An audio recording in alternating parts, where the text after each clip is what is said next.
నమస్తే. మాది పుంగనూరు నియోజకవర్గం పెద్దిరెడ్డి రామచంద్రారెడ్డి ఎమ్మెల్యే గారి తాలూకా మాది.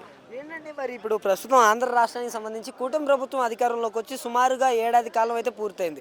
ఏడాది కాలం వ్యవధిలో వాళ్ళ పరిపాలన తీరు ప్రజలకు ఏ విధంగా అందుతుందంటారు? వాళ్ళది మొత్తం పూర్తిగా కమిషన్ల ప్రభుత్వం. ప్రతి ఒక్కరూ కమిషన్లకు లోపడి కమిషన్ల మీదనే ప్రతి ఒక్కటి ఆధారపడి ఉంది.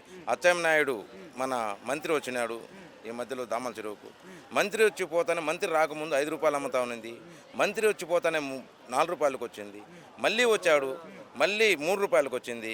కలెక్టర్లు వచ్చారు, ఎమ్మెల్యేలు వచ్చారు, 2 రూపాయలకు స్థిరపడింది. అటువంటి దౌర్భాగ్య పరిపాలన వాళ్ళది. ఇంతవరకు మాది ఒక 49 సంవత్సరాలు ఉంటుంది.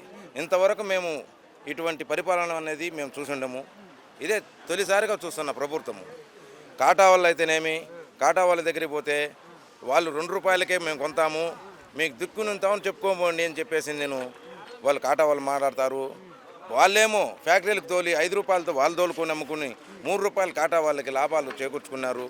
ఇటువంటిది ఒక కలెక్టర్ అయితేనేమి, ఒక మంత్రి అయితేనేమి, వీళ్ళ పరిపాలనలో వీళ్ళు చెప్పండి ఏది జరగదు.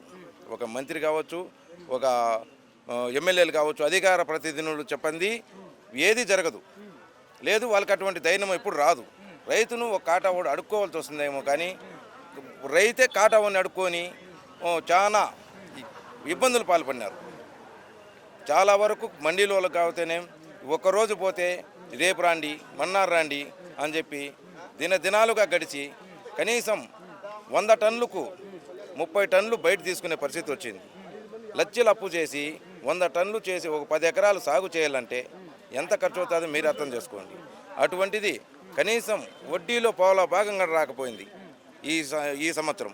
ఒక వరి అయితేనేమి, వరి 2000 చిల్లర ఉన్నింది, ఇప్పుడు 1200, 1100 అమ్ముతా ఉంది.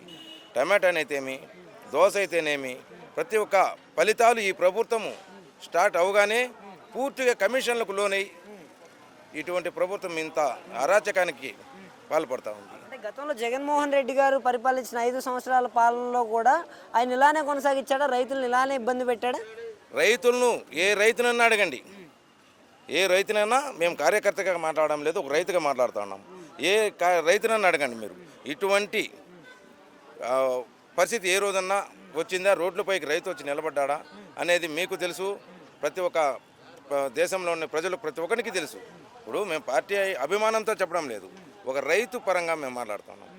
ఇది వరకు ఏ రోజున రైతు రోడ్డుపైకి గత 5 ఏళ్ళలో వచ్చిన దినం ఏమన్నా ఉందా? లేదు. కానీ ఇప్పుడు వచ్చిన పరిస్థితి రైతు కూడా రోడ్డుపైకి వచ్చి వాని బాధ చెప్పుకోలేని పరిస్థితి ఈరోజు రైతు వచ్చి కూడా వాని బాధ ఎదుటి అధికారికి చెప్పుకోలేని పరిస్థితి ఉంది. ఎందుకు? కేసులు పెడతారన్న భయం. లేదు, రైతులు ఈరోజు రోడ్డుపైకి వచ్చింటే దుస్థితి వచ్చేది కాదు, ఇంతవరకు దిగజారేది కాదు.